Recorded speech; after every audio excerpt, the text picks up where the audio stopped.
Hey, what's up, everybody? Thank you for joining us on a rather impromptu live stream here. I am Paul from Hashtag Sports. That is Mario Granada on the other side. And we are going to talk a little bit of Buffalo Bills. So thank you to everybody for joining us on Twitch. If you're new to that platform, of course, thank you to everybody over on Sportscaster. And of course, our YouTube audience, which is always so wonderful. So the Buffalo Bills had released the Embedded series, which was sort of the new thing for them. Very exciting to have. Sorry about that. I got a little music playing in the background. My fault. This guy. Yeah, the Embedded series was something very new to them. I know, right? Ah, But very, very cool. Kind of nice that look behind the scenes and kind of see what's going on as far as what happens at one Bills drive at any time, and that's what's so much fun.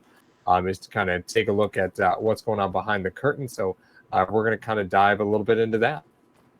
yeah, it's very. I think it's very interesting to see the embedded series because you look behind the glass a little bit, and some of the things that you thought would happen, and they start manifesting. And the interesting part for me watching the embedded series was I love getting that that look of some of what was going on. Like the one thing that we had talked about, I know you and I had talked about at length about the Ty Nsekhe signing. Mm-hmm. All we knew about was the dollar amount. They're like, hey, this guy's going to be a very significant contributor. They said during the embedded, oh, he's 34, he's only played 4 years, and all this other stuff. And then you see him in the middle of the huddles, breaking huddles, and Right. he just got there. So they're looking. Yep. We were talking, is he going to be that? Is he going to be that Lorenzo Alexander on the offensive side of the ball, where you don't see too many leaders over there? I mean, you got Shady, Right. you got Allen, who's quarterback. He has to be the leader. But who do you think are going to be the leaders that emerge coming off of that? What you saw in the embedded series?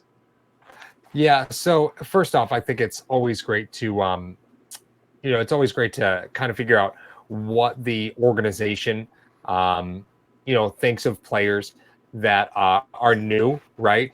So when you brought in Ty Nsekhe, when you brought in David Sills, it's great to hear. The Bills had 3 people they were targeting at the front of free agency, and Ty Nsekhe was one of those 3. The interesting thing about that, a lot of people might not have realized that Ty Nsekhe is the only one that they mentioned. Brandon Beane was quoted as saying, well, those 3 guys are the guys that, in my mind, we're really focused on going to get. And Ty Nsekhe was the only one mentioned by name. They mentioned 2 other players talking about, this guy's a linebacker, he'd fit great in the room. This guy, he's a great culture fit. I mean, never gave names. Ty Nsekhe was the only one that they had actually mentioned by name. So he was their big fish at the start of free agency. I know we talked that they signed Kevin Johnson right away, but Ty Nsekhe was kind of the big fish for them at the start of free agency. And then all hell just kind of broke loose after that, and the Bills were very busy. So as far as this line, I really think Ty Nsekhe is going to be, a vocal leader. That's why he's here. They wanted a veteran presence in that room because it's, you take a look at the versatility he gives you. He could play left, he could play right. They signed him thinking that he could start at right tackle right now. They drafted Cody Ford, and they weren't sure if he was going to be there. Another thing that was highlighted on Embedded. And overall, just an awesome experience to be able to take a look at that and kind of roll through what was happening with Embedded. It was awesome. It was funny too because we have a show coming out. I believe it's going to come out tomorrow. I'm just putting up the finishing touches on here in the studio, and I'll just give a preview for everybody. It's basically Paul and I were discussing if we can invite 6 Buffalo Bills to dinner, who would they be and why? And we picked 3 former and 3 current Buffalo Bills. So just another little fun episode. And one of the guys that I picked ended up showing up on Embedded. I'll just give the spoiler right now. It was London Fletcher, and I previously to us driving in the car, I didn't know that. I didn't see that Embedded episode. So I just saw it today. Well, it hadn't even aired yet. Yeah, no, because we recorded that on Saturday. Yeah. The episode didn't drop till 7:00 last night. Just want to say hello to Buffalo fan John Roberts, Nomo Screen, Hunter Smith, all dropping in.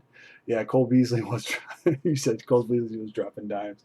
Yeah, the embedded. It's great. Anytime you Yeah. can give the fans a little bit of a glimpse of what's going on with the team that they Mhm. cheer for. I mean, that's just a wonderful thing that they're doing. I'm not really sure how that came about, but just the overall scope of what it is. It's almost like a it's almost. I've never seen full episodes of Hard Knocks. However, is it similar to like a Hard Knocks where they're giving you like they're peeling back the fourth wall a little bit? Yeah, so this is a little bit similar. To be perfectly honest with you, this might be the Bills sidestepping ever having to do Hard Knocks. Really, because they do a great job with the embedded series as it is.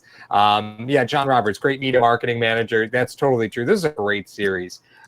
Though I think it's and first off, Hard Knocks is a little invasive, right? So here they get to kind of control where cameras are, who's mic'd up. The team is in control of it. When you go into Hard Knocks, you're not in control of it. Everything has to be cleared through the team, yes, but you're not in control of where those cameras are at all times, and it's a little bit more of a media circus. Here, they can just casually take film of things that are happening and then work it into a series that falls in at the end, and it's just a lot easier. The one thing, and the quote was really, really early. It was in episode 1, and I think it speaks volumes to what this front office is like, right? And the quote was from Brandon Beane. It says, "You can compete for anything, but you might not be the guy." I just love that quote. That's the type of quote I want to hear from a general manager. They talk about culture, they talk about talent, and they goes, "Listen, you can compete for anything, but you might not be the guy." And so you can come here, you can try, but it might not be for you. This might not be your place. Yeah, Bean is very candid with a lot of things that I talk about, and I was watching some of the other embedded as well, and the chaos that happened in that one hallway during the draft. He said when undrafted free agency hits, it's almost like you're a college coach. You're trying to recruit guys to you, and the level of emotions that some of these players have, having just not they haven't been drafted. And that's a shock to them. And all of a sudden, they got one or two teams end up calling them up, and they have to try to make a decision. He's like, "You're either in or you're out right now." He's like Danny Ocean Mhm. slamming the plane ticket on the table for Matt Damon. He's like, "You're in or you're out right now. Let's Right, go." right. So we're getting some questions to the chat. Matt asks, "Is Tremaine Edmonds the real deal?" And then Brian Klein mentions, "I love how Edmonds was so hungry for knowledge." And I know that you had just mentioned London Fletcher. And when we recorded that episode, you said London Fletcher. I was like, I love that name. What a great thing to do, right? So I have to ask. He's sitting there with London Fletcher. Sure, London Fletcher played for the Bills, but is that something that you think came along with Tiny Secchi coming from Washington, saying, "Listen, you know what? I got a guy that might be interested in talking to a young middle linebacker." Do you think that's something that the Bills were able to coordinate, or do you think Nasecki had something to do with that, having just freshly come from Washington? I'm not sure if, I mean, I don't know if there was any crossover with Nasecki and Fletcher. To be honest with you, I'd have to check the numbers on that and check to see when they played together, if they even did play together. But I mean, we start to see this all the time, Paul. We start to see these connections being made all the time. They had Kyle Williams come in and talk, and he talks to the guys. He goes, "Listen, I know you guys are tired. I know everything's going on, and I mean, I wanted to run through a wall after Williams was talking to everybody. He's like, "What does it mean to be in Buffalo?" He said, "Okay, all right, you can go to LA. They use those games for meetings and appointments to try to close deals and stuff. The people of Buffalo, they live and die with their teams. They really do. And the embedded was able to showcase that. And it's I know we always bring this up, and it's not really a big contingent, but it is a contingent. Buffalo is just not about people getting hammered in the parking lot and throwing each other through tables. That's not what it is. It's the football team is the culture of the city, and their players actually reflect that as well. So, in that respect, to get back to your question, I don't know if there had any crossover with Nasecki and Fletcher, but the first thing that he told him, and you guys are going to laugh when you see the episode tomorrow. He's like, "What's the one thing that you have to do to be a middle linebacker?" He goes, "Well, you got to be a leader. That's the number one thing you got to do." And Mm-hmm. you guys will see it tomorrow. But I loved what was going on with that they brought in London Fletcher. Mm-hmm. Yeah, and we just got to ask the question from Matt again. He mentioned, would you take Tremaine Edmonds' rookie year or Kiko Alonso's rookie year? I know there was a lot of hoopla about Kiko Alonso, and we were doing a podcast back then. And man, we were not kind to Kiko Alonso because sure, he's racking up 10, 15 tackles, but I mean, he was dragging on the back of guys half the time. You'd ask Kiko to step into the hole, he just became a doormat. Like, I'll take Tremaine Edmonds and his learning curve over what we had seen from Kiko. Kiko really struggled in that scheme. He was playing a 3-4 system. It was really not for him because he was just getting stomped on. So I would take a Tremaine Edmonds rookie season over Kiko Alonso rookie season any day of the week. Oh yeah. Yeah. Well, the kid had 121 tackles his rookie year. Believer Stock. Oh, Joe from Believer Stock is joining us. What's going on, guy? How you doing, Joe? Very excited to welcome Joe to the hashtag family on Sportscaster. He's going to be doing some of the play-by-play for us during the season, so you'll be able to catch him on there, and that's going to simulcast as well through YouTube. So we're really, really excited about that. So I'm glad to see Joe is here to speak to the masses as well through the live chat. I'm sorry, Mara, I cut you off. What were you saying? No, that's fine. I just wanted to just put a little cheap plug. As you can see on the screen underneath my name, we got the Sportscaster. Head over there to Sportscaster and become a fan of us. I know you guys already get a majority of our content through YouTube, but we're going to be exclusively doing Sportscaster on Saturdays at 8 a.m. We're going to get all the technical difficulties worked out. We got all that nailed down. And on Sundays, along with Joe from Believers Talk, go follow his channel as well. We're going to be calling the games on Sundays. So if you want to turn the game on and you want to turn us up for the play-by-play, we're definitely going to try to keep you entertained, and we're going to try to see if we can break down the game for you. So it's going to be a lot of fun. I'm also doing those with Ryan Lasel, who you guys saw in the car when Paul was away. I'm also doing the Brockport football games on Saturdays as well. So I have pretty busy weekends coming up for me. But make sure you guys, before you guys leave today, go follow us on Sportscaster. Definitely do that. Mm-hmm. Yeah, please do. Please do. So we're getting talks initially about the Bills record. I want to hold on that just for a second because there's something else that came up in the embedded series that I wanted to talk about for just a second. And I know it sounds a little strange, right? Oh, boy. But Beasley says for sure an awful lot, right? And it's just a little troubling to me. It was a little bothersome watching embedded and everything. Yeah, for sure. And then he's out there dropping bombs, because he's out there with two rookies. He runs in, starts dropping bombs on two rookies, and then just turns around and runs away. That's a complete vet move. You just come in like, no. Listen, kids. Let me show you how it's done. Okay, I'm done now. I'm gonna go hit the showers. You guys have fun. It's funny though, seeing all these new guys endearing themselves to the team in that respect, and they're all they're joking around and stuff. I'm not going to ask Cole Beasley to be at the podium every Sunday and give a speech. Like he's saying for sure. Okay, cool. I need him to catch 8 to 10 passes and get in the slot and be a safety valve for Josh Allen. That's all I need for him to do. And another thing that was interesting, you had Hyde and Poyer there. They chronicled Hyde and Poyer, and Josh Allen at dinner. If you were to ask me, the four guys that would go to dinner, and they gave you, it's Hauschka, Allen, Hyde, and Barkley. I'm like, what? Okay, all right. Yeah. I guess that works. I just never would have pictured Hausch Money there. Never would have thought that was coming. Be the star of the show too. Hausch Money. Yeah, and he was. He's like, I took a helicopter ride to drive Ferraris. Like, sure, of course you did. He's like, I wasn't sure it was going to conflict with my karate class. Like, what a guy.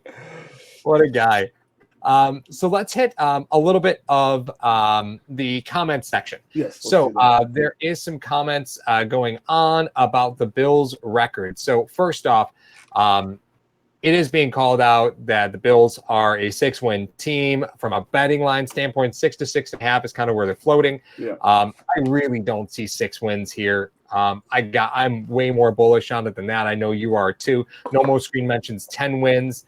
Top Fragger says at least 10. I mean, I'm really struggling to see where the Bills aren't winning at least 8 games this season. Right? You look at the conferences that they're playing, and I'm seeing 8 wins at a basement level. I mean, a real basement level. Well, I think it's, and I think we've tempered our expectations with this team, Paul. I don't think we've gone too super fan with a lot of the analytics and stuff that we've been doing behind the scenes with this team. You want to try to talk about, okay, this game's winnable, that game's winnable. We did 2 schedule episodes, and we were talking one about the Bills during the schedule, and the other episode we were talking about the opponents that they have to play. And a lot of the opponents they have to play have either rookie or first or second year quarterbacks. And you start to look at the dynamic of, okay, this team defensively, let's just talk about this team defensively returns 10 of 11 starters. You add Ed Oliver. They were the second-ranked defense. Naturally, you have to think that even in practice, this offense is going to get better just going up against that defense. Now, I know ones don't go against ones all the time, but in that respect, you have to think about they're going up against a defense that was ranked second in the NFL last year, and they're going to be going up against them every day. So just by attrition, they're going to get better playing against that team. So if you want to talk about John Brown, Cole Beasley, Foster, Jones, Sills, all those guys are going to be going up. They're going up against Hyde, Poyer, Johnson, Wallace, all those guys. And it's going to help them. It's going to help them develop. Now, we hope the hope is that because this defense is going to be so, we predict it's going to be so successful. That's what I'll kick it over to you. That's what really wins games in the first 6-7 weeks of the year. It's going to have to win games in Buffalo, man. You have a totally revamped offense. It's at this point, you don't know what you have for a running game, which is going to be the linchpin to your offense the first 4 weeks while you're trying to get the communication down on this offensive line.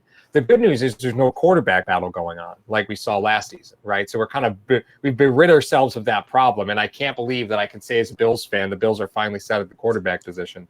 I feel so happy being able to finally say that. But I do. My biggest takeaway from all the embedded episodes, and it was the thing that was the most clear to me once I was done watching all of them, was that nobody wants to be the quarterback for the Bills as much as Josh Allen wants to be the quarterback for the Bills. Yeah. Just see everything he is about being as good a person and as good a player as he could possibly be. He wants to be the guy so bad. And Bills fans are there with him, right? Chris Papara calls out 10-6 inside the chat. John Roberts, 11-5. Listen, 10-6, 11-5, those are playoff numbers. And that plays to the overriding theme that we kept seeing in embedded, which was playoff caliber. The Bills you don't hear them talk about it, right? But you see everywhere they're walking, that's what it says. It says playoff caliber. That's it.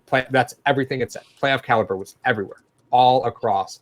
So how do the Bills end up in a 10-6, 11-5 circumstance, right? So what are the 3 games? If you had to pick 3 games on the season right now that are difference between, going 8-8 and going 11-5, what are those 3 games?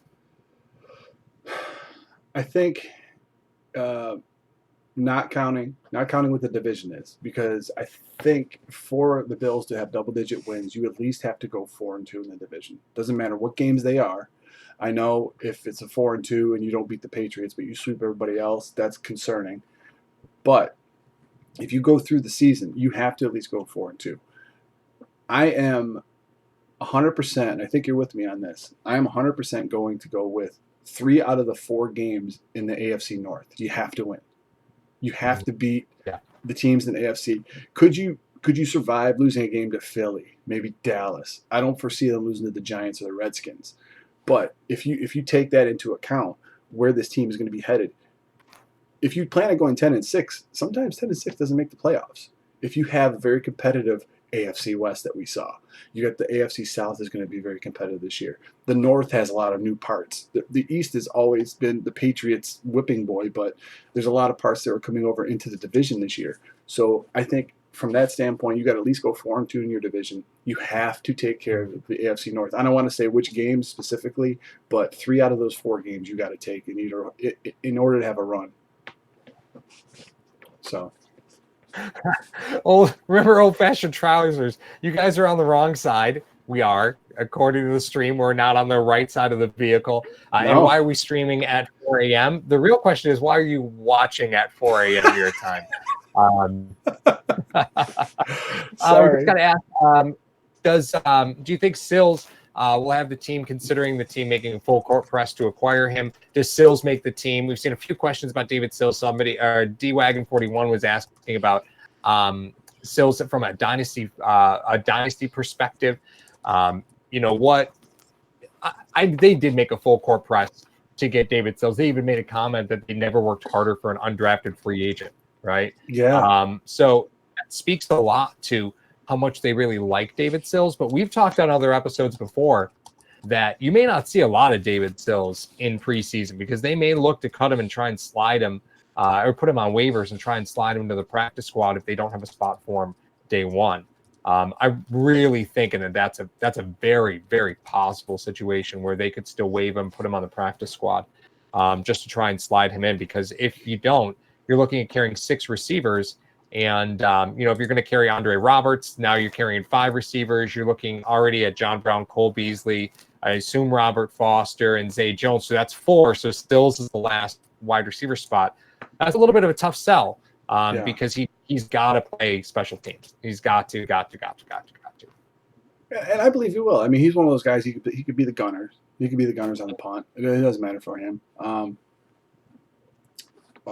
So, you know, yeah. As far as wide receivers go, I was surprised they even showed him in embedded, and showed that the Bills really went after him. Right. And one of the selling points was, hey, listen, we didn't draft a wide receiver this year. Now I'm wondering this, and you let me know. And it's maybe a reach, it may not. It's fine. I don't care. I've reached for worse before. Last year, it wasn't really. I mean, last year was Bean's first full draft with his scouting department. Right. And now this is the second one. In the 7th round last year, didn't they take Austin Prohl? Mm-hmm. So they took a wide receiver with a flyer in the 7th round last year. And they took a wide receiver in Ray McLeod, who we've talked about. I mean, he may not make the roster this year. Right. We haven't been at OTAs. We haven't been at the start of all this other stuff. So we don't really know. I don't know in what capacity they're using him. However, do you think that kind of shied them away from, hey, listen, we can find wide receivers in undrafted free agency. However, some of these other guys, we might want to control their contracts for 4 years, like tight ends, tackles, safeties, stuff like that. So do you think that was their mindset going into it, that listen, we want to try to have these guys and try to go after wide receivers and maybe some skill positions in the offseason in the undrafted free agency? Or do you think that that the ghost of Christmas past wasn't something that they thought about when they were going through the draft process this year? You take a look at where they were, and they addressed the position in free agency for the most part, right? Mm-hmm. So they'd had Duke Williams. Now, again, you're talking about addressing the position in free agency, and you're making that up of David Sills, Andre Roberts, who really doesn't contribute as wide receiver much at all, Duke Williams. You're taking a look at bringing in 3 guys who either have no NFL experience or offer little as far as past offensive production, right? So do you draft a wide receiver? I mean, I suppose they could have. They said they could have pulled the trigger on him a few times. What I thought was interesting about Embedded was they talked about, all the players that they added, Vosan Joseph. No mention of Jaquan Johnson at all. It wasn't mentioned at all, almost like he didn't exist. Maybe I missed it. I don't know.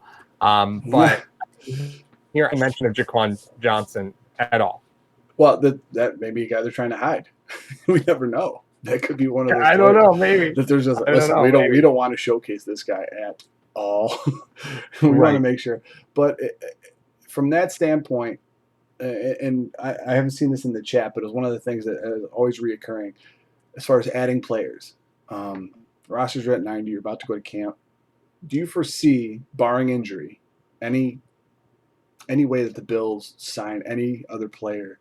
Because those lists always fly out before camp time. Oh, top free agents that still aren't signed, and one of the names on there. And I'm not saying this at all. I'm just putting it out there because Embedded had Hickey and Locke in there, giving their 2 cents on the free agency period. I think Locke was the guy that was talking about a player that hadn't been injured in 4 years, which was very impressive. Yeah. So he was talking in that respect. Do you think that they're going to, barring injury, they're going to try to go after one of the big fish? And the one guy that came to mind for me was a guy that they drafted. Hickey and Locke both drafted, and it's Jay Ajayi. So barring injury, not necessarily him, do you see them going after any free agents that are on the market right now? Because Des Bryant's out there, Jay Ajayi's out there. All these guys who were at one point good players.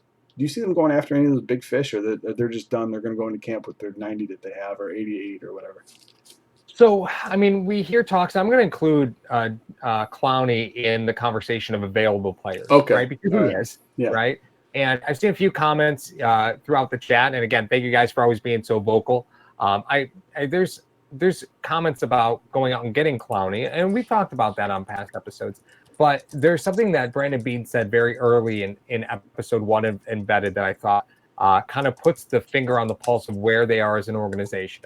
And that was everyone watches what we pay. I've seen it cause issues in the locker room. Oh, that is amazing. Because all these guys are paying attention. So you're going to bring in Clowney. That means that everybody's going to know. Jerry Hughes is going to know that Clowney's making 3 times as much as him, right? And it does. They're very cognizant about balancing that locker room. Yes, they went out and got Mitch Morris. Literally everybody on the offense will understand why you're paying a center.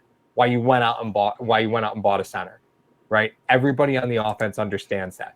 I don't think it's as easy a sell if you're bringing in Clowney saying, okay, this is what our defense needs. That defensive room is going to look around and say, I don't agree with you, right? And that's the last thing you want is the players disagreeing with ownership and the general manager, because then you get the Jets, then you get the Giants, then you get, all these other teams that seem to be in peril every year.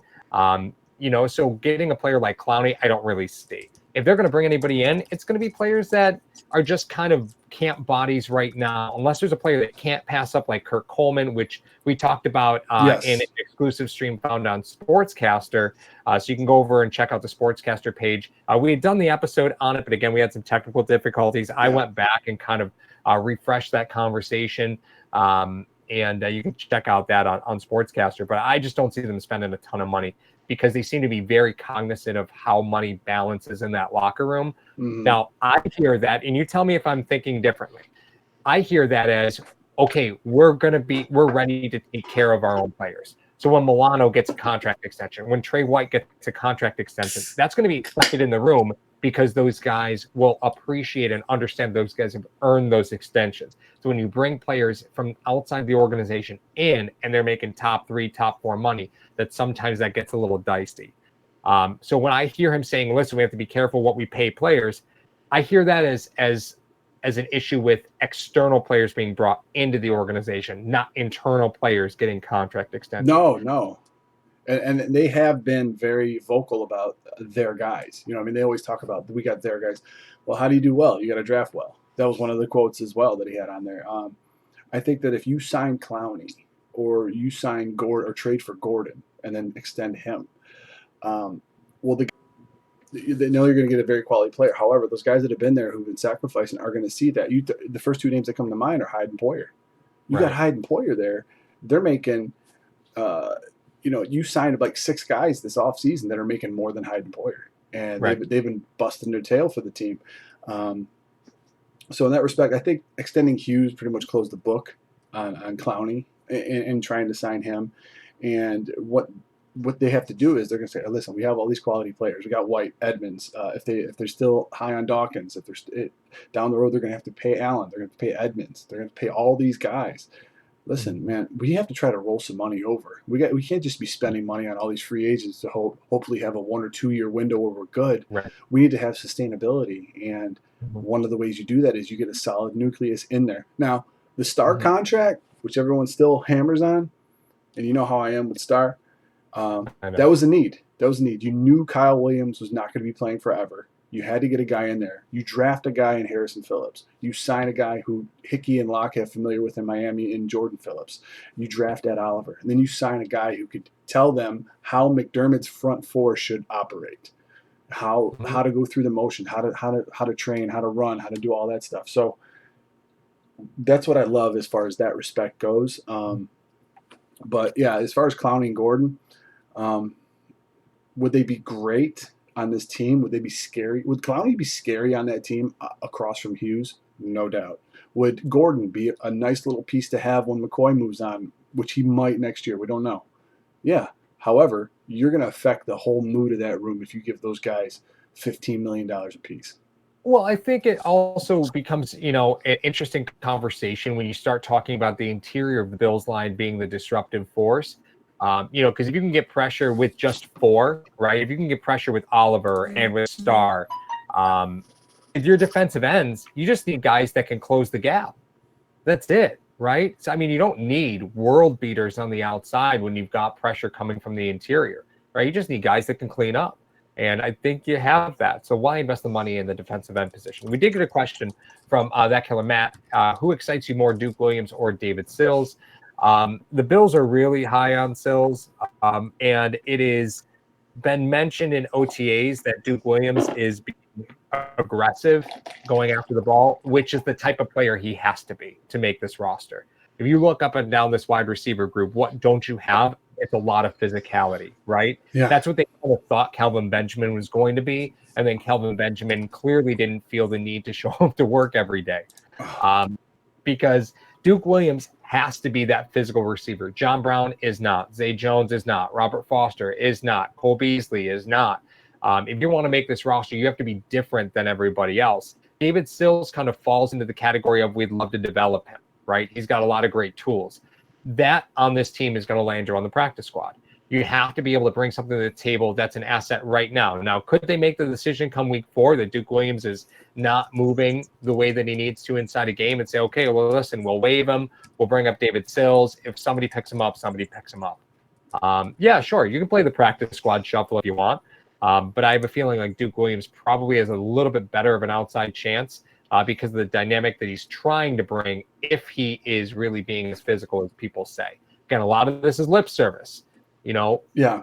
Your Yeah. guys are trying to report something on players, Yeah. right? So why Yeah. take the angle that Duke Williams is playing physical? Perfect angle to play because that's the only way he's going to make this team. Right? He's got to play. That's his game. That is his game. Now, just to keep with that Duke Williams point for a second, the fact that they got him from the CFL and as fast as they got him, does I mean I know the first signing that they had last year was Vontae Davis, and we all knew how that train wreck ended at halftime. But the fact that they went and got Duke Williams that fast, does that tell you that he has a really good shot to make this team if he can show them what they think he has in the tank, or does the signing of him irrelevant in that respect? They just said, okay, we got to get this receiver. We got to do something to get a receiver in the room before we have draft time. Mm-hmm. Well, I mean, Sills was a guy that they were looking at. They were looking at Sills in the draft. Like they could have, if they really didn't want to deal with having to negotiate with him in free agency, they didn't have to. They could have pulled the trigger on him late in the draft. You look at Duke Williams; he's coming from the Canadian Football League. As soon as it was open to negotiate, he was a Buffalo Bill.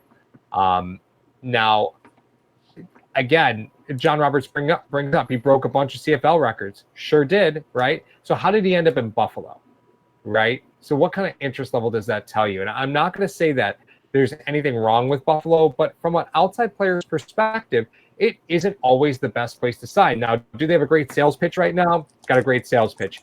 We just rebuilt our offense. We got the quarterback of the future. You want to grow with him. We've got a top 5 defense. We've got a brand new training facility. Let's go. It's a great sales pitch, right? Mm-hmm. Well, we're going to find out by week 4 or week 5 where the rubber really meets the road. And whether, talking about Duke Williams and David Sills is worth our time right now, or whether, this offense is going to throw the ball 24 times a game and these guys are going to get 15 snaps each, maybe, or 10 snaps, 5 snaps. We're talking about the receivers a lot, and we're saying, the run is going to be great. It's going to be revitalized. But, I mean, if Josh Allen's throwing the ball 35 times a game, that concerns me a little bit. Yeah, we got some comments coming out of the community tab. They're pretty funny. As far as the wide receiver group goes, I'm not terribly worried about it. I'm not terribly worried about the progress that they're going to make and the things they're going to do. I think because you revamp that entire room, a lot of people are not going to know what to expect when it comes around the season. Like you said, you talked about it yesterday. Would it be an advantage for the offense because Dable has to reteach everything that he had to a new group, a new crop of guys? When you look at what's going on, and we talked about it briefly on a couple episodes with the Earnhardt-Perkins system that Dable's going to try to run, you're just going to take what's given to you. I mean, it's going to look like boring football. It's really going to look like more than 3-4 yards a clip, but you keep the ball, you run the clock down, you give your defense rest, and your defense is allowed to hunt after that, and then you put the pressure on the other team and then you force them to be one-dimensional if you're able to generate points. So, the couple of questions that we had that I wanted to get to real quick, if we could just take a sidestep from the football. Yeah. There were two. There was one. Brian comes in. Don't y'all sleep? Thanks for making a fun and informative channel. I never sleep. After the broadcast tonight, I might take a picture of the studios and send it to everybody of hashtag Nation, because that's Paul's job is done when I drop him off, and except for the comment section when he roasts me. Yeah. Thanks a lot for that. I told you, man. You do the dishes. I got the laundry. Mike Sellers came in, and we actually have an episode in the Wayback Machine. If you guys scroll through all of our episodes, it says, "Is there a story behind why you guys are called hashtag sports and not like Bill something?" I don't know if you guys know this, but Paul is a very accomplished and talented curler. He was third in Canada in the 2003 Nationals. So he was great at curling, and I was always a big fan of badminton. So we didn't know if we wanted to do Bills stuff. So what generated from hashtag sports is, and if you guys go to Sportscaster, and I'll put the cheap plug in again, it's right down here, Sportscaster. Paul is actually on there, and he's a very huge and avid Yankees fan. And not so much that he's just a fan, he's very knowledgeable about the game. Probably more so than football. And you guys know how knowledgeable he is with football. So we were planning on exploring a lot of different sports when we first started this, and everything was trending at the time. So we just decided to call it hashtag sports. And that was that's when we generated that. So just to take a sidestep from the football for a second, we'll just give you guys a little brief history of hashtags. So Paul, what do you got in the chat, bud? So Bills brought in 2 linebackers today to kind of take a gander. One of them was Stephon Anthony. You remember that name? Love that name. I was waiting for you to bring that up. Right? Who do you think brought him up? Kurt Coleman? You know what? You never know. You never know. He did. He brought him up. Maybe. I mean, you can't argue. Stephon Anthony was an animal. I think he had like 112 tackles his rookie season. Very, very different than the Stephon Anthony that played the following 3 seasons. I don't mind. If you take a look at you take a look at this. If you take a look at positions as a whole across the Bills roster, right? The one that kind of concerns me the most is linebacker, because sure, you've got you've got Milano, you've got Edmonds, and you've got Zoe. And Zoe, again, is going to probably play a little bit more of a pass rusher role. That's kind of what they did with them last season. Once Milano went down, they asked Lorenzo to kind of fill in at that linebacker role. You saw that lateral movement wasn't excellent, right? That's not the player that he is. He's still a guy that goes forward really well. You can't ask him to do a lot of lateral stuff because it's just not in the tank for him anymore. He's been in the league 16 years, man. Like it's been a while. Please don't ask me where Stephon Anthony went to college. It doesn't matter. It doesn't matter where he went to college. Anyway. Somebody ask him, please. Somebody. Yeah. Yeah, it doesn't matter. But the facts I'll don't give you remain. Tim Hortons, please. The linebacker position is pretty thin. Yes. You have Bojan Joseph, which I know they're high on, right? But again, another developmental guy. They got some work to do. But Bob Babich is a phenomenal linebackers coach. So I trust in their ability to take and develop linebackers. I really do. But that position is probably the most thin for me right now. And that's why I don't mind bringing as many linebackers as you want. They brought in 2. So that tells me that they think they have a roster spot to give right now. Probably drop a safety. Drop a corner, they've got a linebacker, they've got a roster spot to give. Yeah. Plus, with the type of defense that they're planning on playing, nickel's going to be their base package. So probably the fact that the linebacker crew is very thin as it is, it's not a big deal to them. I don't really think it's going to be a huge deal to them. You're going to bring in another safety. That's the reason why you have all of these defensive backs on the roster. And that's where Frazier and McDermott excel, is with the defensive back room. So, in the fact that does it worry me a little bit that they don't have as many linebackers, not as deep? Yeah, because of the talent pool that they have. After Edmonds and Milano and Zoe, who's like you said, he's getting up there. Who's really going to emerge as some of the linebackers on here? I mean, they drafted one. They signed a bunch of them. But a lot of the guys that they signed in this offseason, you and I both said at the time, hey, he's a good special teams guy. Right. He'll play special teams. Oh, this guy will play special teams. I mean? It's like, we can't, it's only a third of the game, man. We can't be playing special teams all day. Right.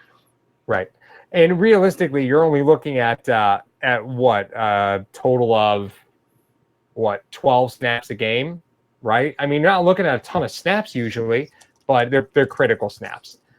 Okay, for the record, thanks, Farner. Of course, it was you that asked. So where did Anthony go to college? Well, I went to Clemson. Okay, so no surprise. A player from Clemson's on free agency after his rookie deal wasn't picked up. Surprise. No, it was surprise. What did Elliot? Oh, okay. What I just saw. Any updates on what Gore's injury is? This is interesting. This is very interesting to me. The NFI, non-football related injury. Yeah. Here's my, how I like to put on my tin hat and go conspiracy theorist. So if you guys are very fond of if you guys like conspiracy theories, here's my theory about that.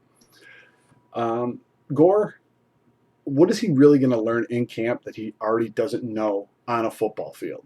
The guy's seasoned. He knows what he's doing. I don't know if he's and the reports can come out differently that something else is going on. I don't know, but the guy knows what he's doing. They're just probably giving him a reason not to be at camp and not to arouse any suspicion or anything. So they put him on that list. And then the other side of me goes, well, what if they actually had somebody that needed to be on that list? Like, well, you have the PUP list for that. You know what I mean? Croft is going to start the season more than likely on the PUP list. So that being said, I think they're just letting him chill, hang out, and just be like, listen, you just rest up. You do what you got to do. We know you know what you're going to be doing when you come in here.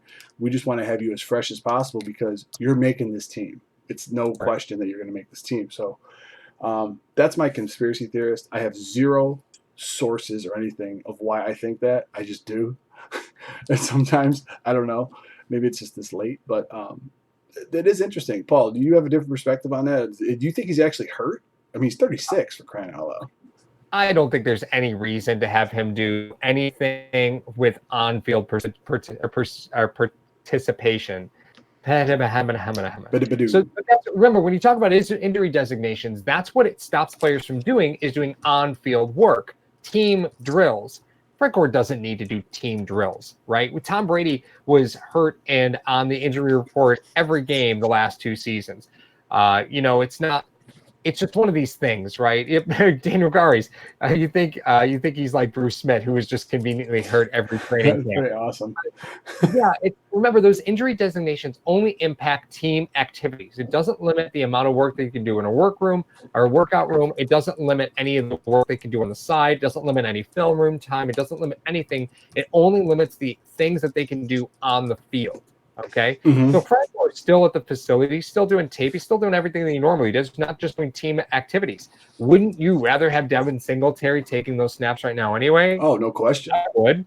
No question. So, you go to Frank Gore and say, listen, we're going to NFI you. He's like, perfect. That's fine. Don't worry about it. We're good. I don't want to be here anyway.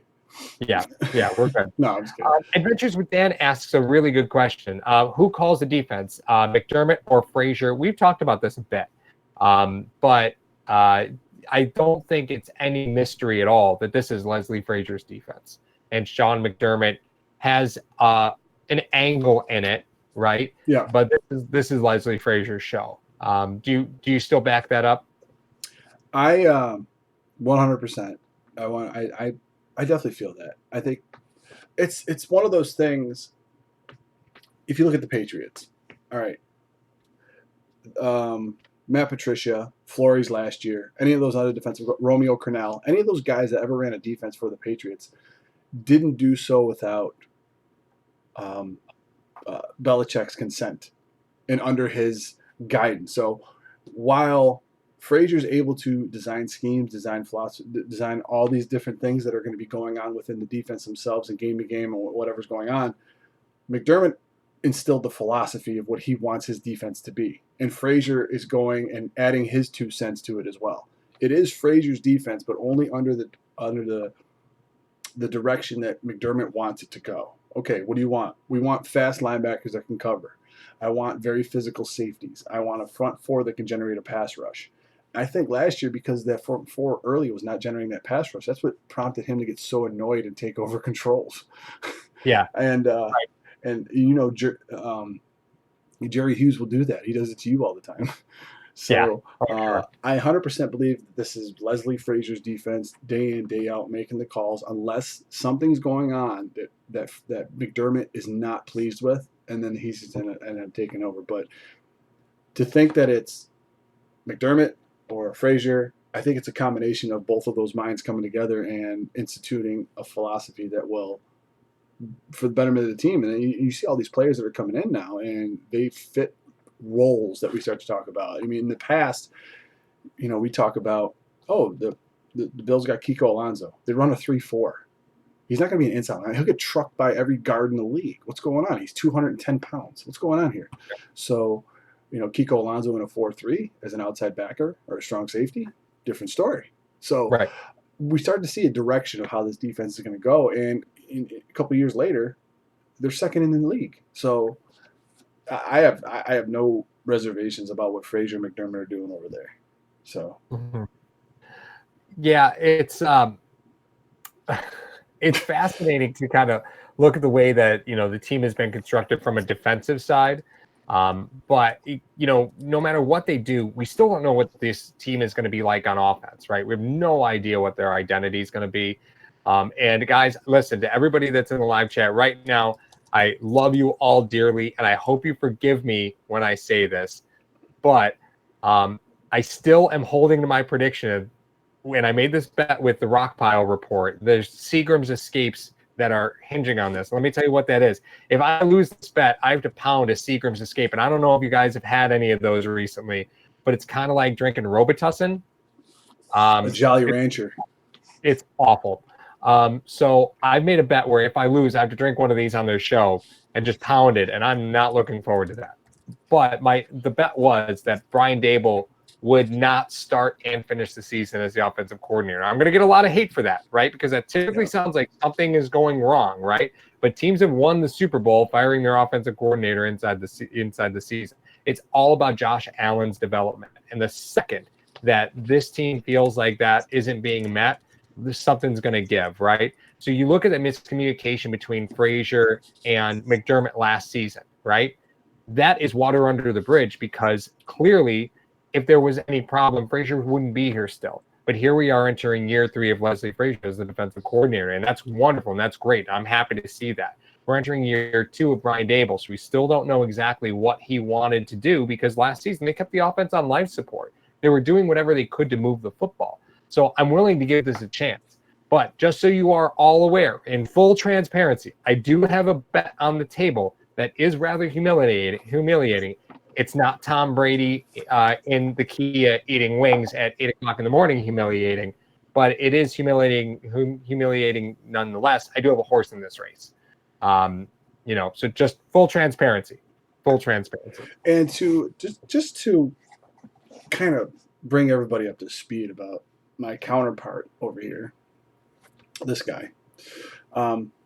His resolve is such that when he thought the Minnesota Vikings were tanking to get A.J. McCarron, we had a bet that we were picking winners each week on our podcast when we had back in the podcast days, and he would purposely pick against Minnesota every week, even if the worst team in the league was playing Minnesota, because he's like, nope, AJ McCarron's going to Minnesota. I believe it. So do not test this guy's resolve in that respect. He's kind of scary. You could chug a pill, but you could chug better than Rodgers, D-Wagon. Yeah, probably.